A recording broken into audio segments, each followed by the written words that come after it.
Everyone, welcome to my channel NB science. And आज से हम स्टार्ट करने जा रहे हैं class 12 bio lectures. So this is the first chapter of class 12, reproduction in organisms. So first of all we have to define what is reproduction.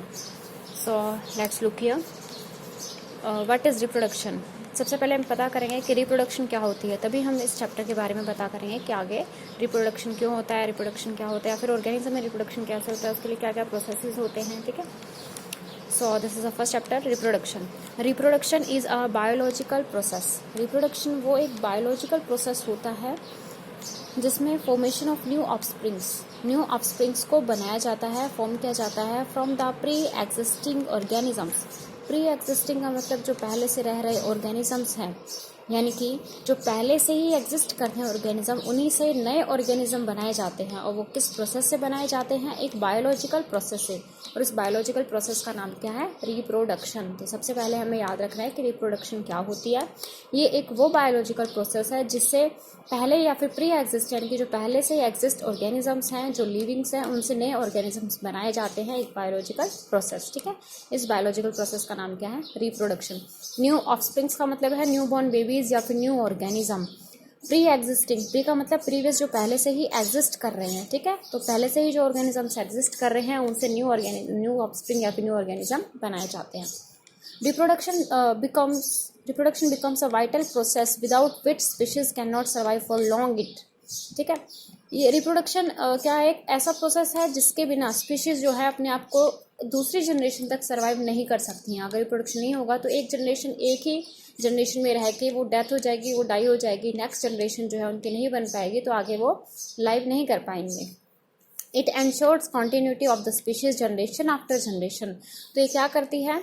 ये species की continuity रखती है, लगातार रखती है। एक जनरेशन आई, उसके बाद फिर उनकी सेकंड जनरेशन, फिर उनकी थर्ड जनरेशन, फिर उनकी नेक्स्ट जनरेशन।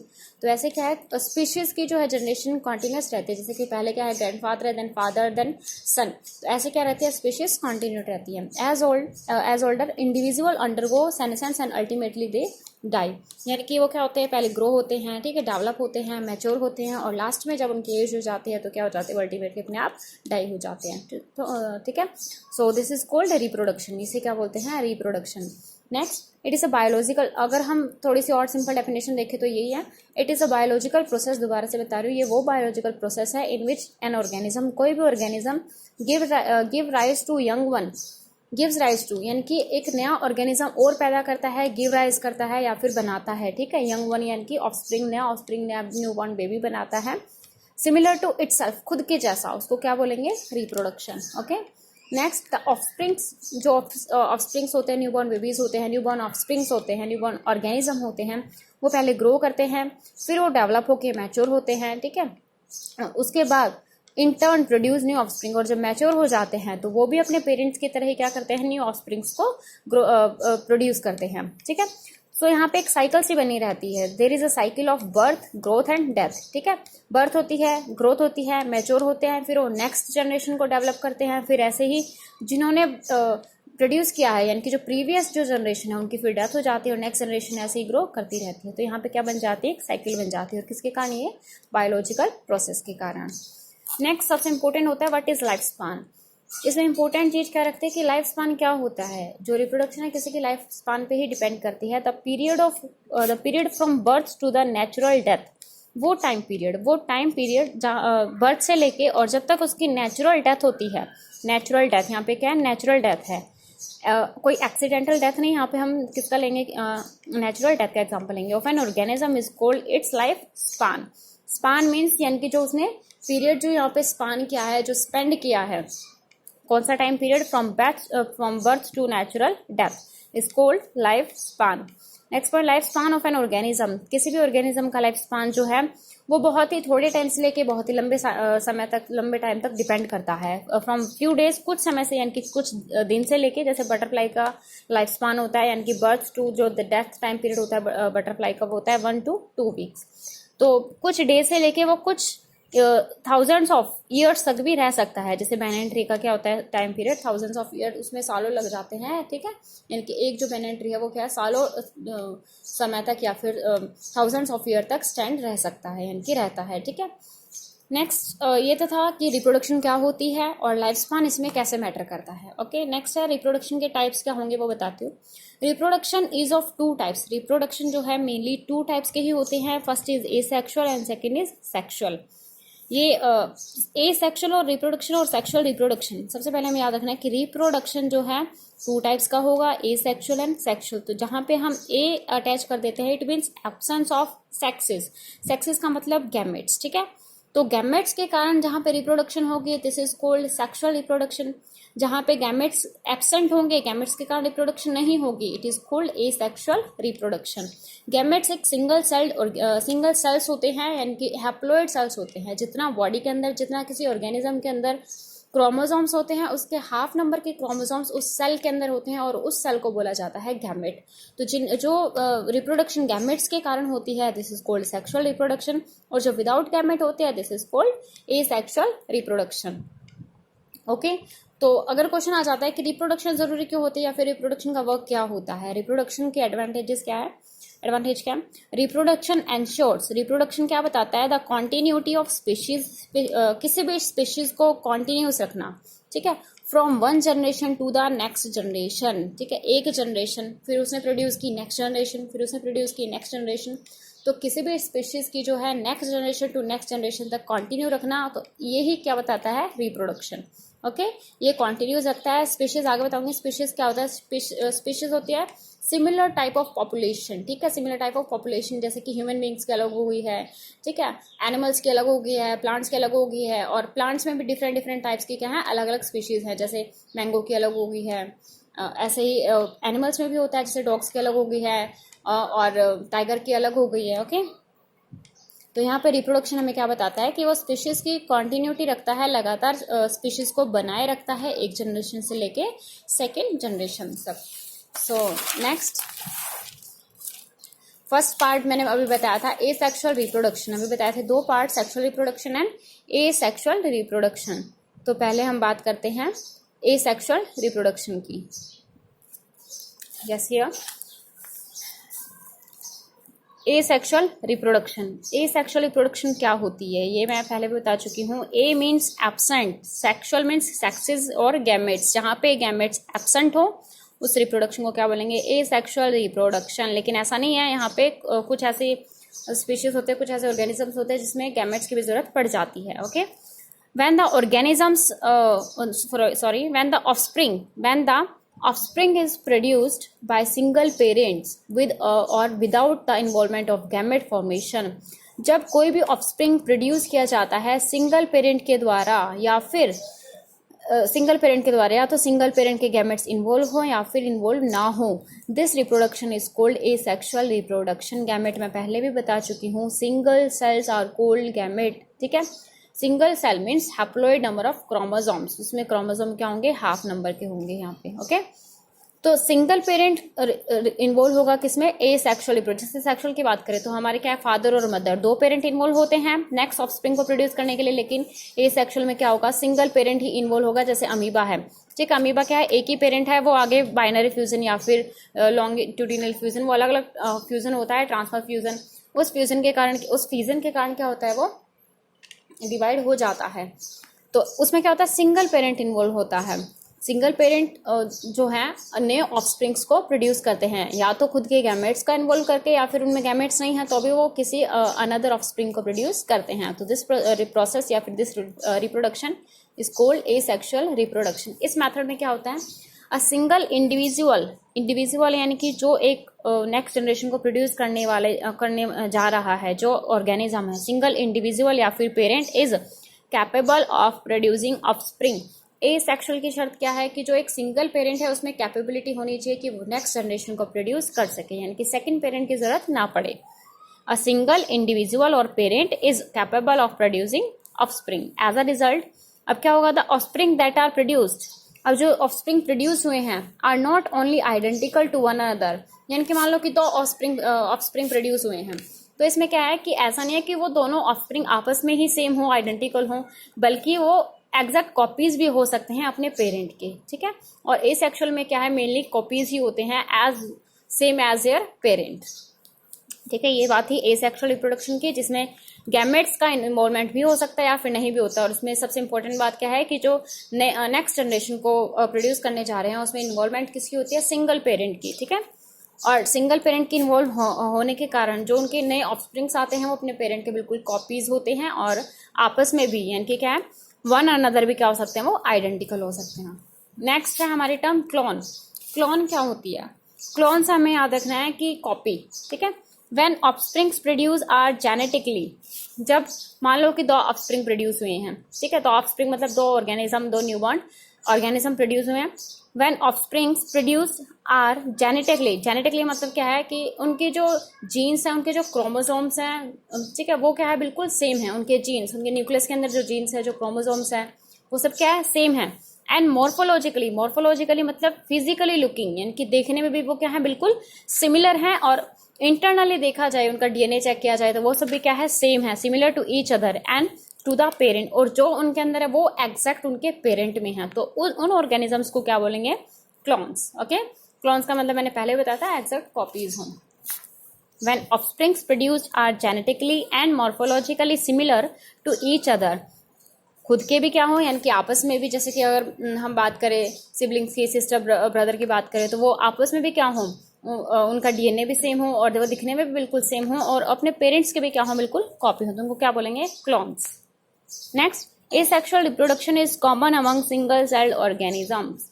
ये भी इम्पोर्टेंट पॉइंट है कि जो एसेक्सुअल रिप्रोडक्शन होता है वो मेनली किन में होता है, सिंगल सेल्ड ऑर्गेनिजम्स में, यानी कि वो ऑर्गेनिज्म जो सिर्फ और सिर्फ सिंगल सेल से बने हो, उनकी पूरी की पूरी बॉडी क्या हो, सिंगल सेल्ड हो, यानी कि unicellular organisms. This point in protista and Monera. Protista और मोनेरा में क्या होता है, प्रोटिस्टा और मोनेरा क्या है, किंगडम्स हैं। प्रोटिस्टा अलग किंगडम है, मोनेरा अलग किंगडम है। और ये किंगडम्स जो है, 5 किंगडम क्लासिफिकेशन किसने दी थी, रॉबर्ट विटेकर ने। तो उनमें से 2 किंगडम क्या है, protista and monera. The parent cell divides into 2 new offsprings. जो पेरेंट सेल है वो क्या है, न्यू ऑफस्प्रिंग में डिवाइड होता है। The parent cell divides into 2 new individuals. Protista में लगा लो या फिर मोनेरा, मोनेरा में जैसे बैक्टीरिया वगैरह आ गए, ठीक है, और प्रोटिस्टा में जैसे अमीबा वगैरह आ गए। तो ये क्या है, इनके एग्जांपल्स हैं, किंगडम्स के एग्जांपल्स हैं। तो इनकी अगर बात करें तो पेरेंट सेल जो है डिवाइड होता है और डिवाइड होके आगे जाके 2 न्यू इंडिविजुअल्स बना देता है। दस इन दीज ऑर्गेनिजम्स, और इसीलिए इन ऑर्गेनिजम्स में जो ये फॉर्मेशन होती है न्यू इंडिविजुअल्स को प्रोड्यूस करने की, जो फॉर्मेशन जो प्रोसेस होती है वो किस प्रोसेस से होती है, सेल डिवीजन, ठीक है। सेल डिवीजन क्या होता है, इट इज द प्रोसेस, ये एक ऐसा प्रोसेस है इन विच वन सेल डिवाइड्स, यानी कि जिसमें एक सेल डिवाइड होता है। बिकॉज हम किसकी बात कर रहे हैं, यूनिसेलुलर ऑर्गेनिजम्स की, जिसके अंदर एक सेल डिवाइड होता है, वो दो और दो से ज्यादा सेल्स में डिवाइड होकर क्या न्यू इंडिविजुअल्स बना देता है। उस प्रोसेस को क्या बोलते हैं, सेल डिवीजन, यानी कि एक सेल ब्रेक डाउन होकर दो या फिर 2 से ज्यादा सेल्स प्रोड्यूस करता है। ऐसे यूनिसेलुलर ऑर्गेनिज्म जो है ब्रेक डाउन होकर सेल डिवीजन से क्या है, न्यू ऑफस्प्रिंग्स बना देती हैं, ठीक है। Next point, many single cell organisms, बहुत सारे सिंगल सेल जो ऑर्गेनिजम्स होते हैं reproduce by binary fission, binary fission से भी रिप्रोड्यूस करते हैं। In which cell divides into 2 halves, उसमें भी क्या होता है कि एक पेरेंट है और वो पेरेंट आगे जाके 2 हाफ्स में डिवाइड हो गया, यानी कि 2 इंडिविजुअल्स बना दिए हैं। तो देखते हैं बाइनरी फिजन क्या होती है। Let's look at binary fission. It is a method, ये वो मेथड है ऑफ एसेक्सुअल रिप्रोडक्शन का, इन विच अ सेल डिवाइड्स इनटू 2 हाफ्स, जिसके अंदर एक सेल जो है 2 हाफ्स में, यानी कि हाफ पार्ट ये एक सेल है, तो सेल का हाफ पार्ट लेफ्ट हो गया, हाफ पार्ट राइट हो गया, तो 2 हाफ्स में डिवाइड होती है and rapidly grows into an adult. और दोनों पार्ट जो है बहुत तेजी से ग्रो करके वो भी क्या है, अपने ही पेरेंट सेल जैसे क्या है, अडल्ट हो जाते हैं। तो उसको क्या बोलेंगे, बाइनरी फिजन। ये भी किसका प्रोसेस है, किसका टाइप है, एसेक्सुअल रिप्रोडक्शन। इसमें एग्जाम्पल क्या आ गए, अमीबा एंड पैरामीशियम। आपको ये याद रखना होगा, कुछ एग्जाम्पल्स आएंगे कि किस में किस टाइप की एसेक्सुअल रिप्रोडक्शन होती है। तो अगर क्वेश्चन आ जाए कि अमीबा और पैरामीशियम में किस टाइप की रिप्रोडक्शन होती है, फर्स्ट ऑफ ऑल एसेक्सुअल, और एसेक्सुअल में किस टाइप की होगी, binary fission. Next is budding. Budding क्या होती है, अब देखते हैं बडिंग क्या होती है। बर्डिंग इट इज अ मेथड, ये भी एसेक्सुअल रिप्रोडक्शन का वो मेथड है जिसके अंदर small birds, small swollen part जैसा कुछ दिखाई देता है, आर प्रोड्यूस होते हैं, दैट रिमेन अटैच्ड, जो है स्टार्टिंग में तो अटैच रहते हैं, इनिशियली मतलब शुरुआत में अटैच रहते हैं अपने पेरेंट्स के साथ, लेकिन बाद में सेपरेट हो जाते हैं जब वो मैच्योर हो जाते हैं, और मैच्योर होके सेपरेट होके बिल्कुल अपने पेरेंट जैसे क्या है दो अलग अलग इंडिविजुअल्स प्रोड्यूस कर लेते हैं। जैसे कि हम बात करें यीस्ट की, ठीक है, तो यहाँ पे देखो यहाँ यीस्ट सेल है, ये है पेरेंट सेल, ये क्या है इसका न्यूक्लियस, तो यहाँ पे एक स्वलन पार्ट आया बर्ड, ठीक है, बर्ड क्या है इनिशियली अपने पेरेंट सेल के साथ में अटैच है, उसके बाद डिवीजन किसका हुआ न्यूक्लियस का, यानी कि जो जेनेटिक मटेरियल पेरेंट में था वो इस बर्ड में भी जाने लग गया है, उसके बाद न्यूक्लियस पूरी तरीके से डिवाइड हो गया है, ठीक है, और ये बर्ड भी क्या है मैच्योर हो गई है, ग्रो हो गई है, मैच्योर होने के बाद क्या होगा कि ये पूरी की पूरी एक सेल दो हाफ्स में डिवाइड हो जाएगी और क्या बन जाएगी टू ऑफस्प्रिंग्स। तो इस टाइप के प्रोसेस को क्या बोलेंगे एसेक्सुअल रिप्रोडक्शन ऑफ बर्डिंग। ओके, अगर हम बात करें फंजाई में, इन fungi and simple plant members like algae, बिल्कुल सिंपलेस्ट जो मेंबर्स हैं प्लांट के वो कौन है, एल्गी लगा लो, ठीक है, और जो नेक्स्ट किंगडम कौन सा है fungi. There are some special asexual reproductions, इनमें क्या है फंजाई में और एल्गी में कुछ स्पेशल टाइप के स्ट्रक्चर्स बनाए जाते हैं एसेक्सुअल रिप्रोडक्ट कंडक्ट करने के लिए। These structures are first of all है जू स्पॉट्स, फर्स्ट स्ट्रक्चर का नाम क्या है जू स्पॉट्स। बाइनरी फिजन किसमें होता है अमीबा पैरामीशियम में, बर्डिंग किसमें हो गया यीस्टन हाइड्रा में। नेक्स्ट हम बात करें फंजाई और एल्गी में क्या होगा, जैसे कि इसमें कुछ स्ट्रक्चर हैं रिप्रोडक्टिव स्ट्रक्चर क्या है एसेक्सुअल रिप्रोडक्टिव स्ट्रक्चर्स जू spots. It is a motile, motile means movable, जो मूव कर सकते हैं। एसेक्सुअल स्पोर, ये मूव करने वाले एसेक्सुअल स्पोर्स होंगे that use a flagellum for locomotion, locomotion मतलब एक जगह से दूसरी जगह पे जाना, ठीक है, मूवमेंट करना, दिस इज कॉल्ड लोकोमोशन, और मूवमेंट करते करते अपनी पोजीशन को चेंज कर लेना, उसको क्या बोलेंगे लोकोमोशन। तो ये वो मूव करने वाले एसेक्सुअल स्पोर्स हैं, और किन की हेल्प से मूव करते हैं, these are called flagella, long thread like structures are called flagellum, एक को बोलेंगे फ्लैजिलम, और अगर ज्यादा हो जाए तो फ्लैजिला, प्लूरल मतलब फ्लैजिला। तो इन स्ट्रक्चर्स के कारण ही, इन स्ट्रक्चर्स की हेल्प से क्या करते हैं लोकोमोट करते हैं, मूव करते हैं। तो ये किसमें होता है जू spot like structure Chlamydomonas, Chlamydomonas किसका एग्जांपल है एल्गी का, ठीक है। सम प्रोटिस्ट, बैक्टीरिया में भी कुछ ऐसा ही होता है और फंजाई में भी, ठीक है। वैसे बैक्टीरिया में अभी मैं बताया था कि हमने बात की थी कि बैक्टीरिया में क्या होता है एसेक्सुअल रिप्रोडक्शन होता है, तो बैक्टीरिया में यहाँ पे कोई और भी प्रोसेसेस हो सकते हैं एसेक्सुअल रिप्रोडक्शन के ही प्रोसेस। यहाँ पे स्ट्रक्चर देखिए, जैसे ये है पेरेंट जू स्पोरेंजियम, और इसने क्या प्रोड्यूस करती हैं बहुत सारे, यहाँ पे क्या प्रोड्यूस करती हैं जू स्पॉट्स, जिनमें क्या है फ्लैजिला है। ओके, नेक्स्ट टाइप, नेक्स्ट जो है एसेक्सुअल रिप्रोडक्शन का जो टाइप है दिस इज कॉनिडिया, कॉनिडिया। तो ये एक बार स्ट्रक्चर देखो, जो बेसल पार्ट दिखाई दे रहा है थोड़ा सा swollen part, this is called conidiophore. उसके बाद थोड़ा सा जो लॉन्गेस्ट पार्ट है स्ट्रिग्मा, उसके बाद नॉट स्टिग्मा इट्स स्टेरिग्मा, उसके बाद जो और थोड़ा सा long part these are called conidia. इसके ऊपर कुछ सर्कुलर टाइप से जो अटैच्ड दिख रहे हैं, चेन दिख रही है, इसको बोलेंगे कॉनिडिया इन चेन्स, यानी कि चेन्स में क्या है यहाँ पे कॉनिडिया प्रेजेंट है। ओके, और कॉनिडिया जो है किसमें होता है मेनली पेनिसिलियम में होता है, ठीक है, और पेनिसिलियम किसका एग्जाम्पल है फंजाई का। It is an asexual non motile, ये एसेक्सुअल का पार्ट तो है कॉनिडिया बट ये मूव नहीं करता, this is non motile spore. जो मोटाइल स्पोर थे these are called zoospores and non motile spores are called conidia, which are borne on specialise stalk. इस स्टॉक पे ही क्या होते हैं ये प्रोड्यूस होते हैं, इसको क्या बोलेंगे कॉनिडियोफोर्ट्स। कॉनिडियोफोर्ट्स के ऊपर कुछ नॉन मोटाइल मतलब कि जो मूव ना करे ऐसे स्पोर्ट्स प्रोड्यूस होंगे, जिसको क्या बोलेंगे कॉनिडिया, और ऐसी एसेक्सुअल रिप्रोडक्शन किन में होती है पेनिसिलियम में। ओके, नेक्स्ट है बर्ड्स, बर्ड्स मैंने अभी बताया है बर्डिंग, ठीक है, स्वलन स्ट्रक्चर जो निकल आता है, जैसे ये हाइड्रा का स्ट्रक्चर है, ये इसका माउथ है यहाँ पे, तो स्टार्टिंग में अटैच रहेगा ये बर्ड स्वलन पार्ट, और जैसे ही मैच्योर होगा तो इसका मटेरियल भी क्या हाफ इसमें डिवाइड हो जाएगा, और ये पूरी की पूरी मैच्योर होके अलग अलग दो हाइड्रा यहाँ पे प्रोड्यूस हो जाएंगे।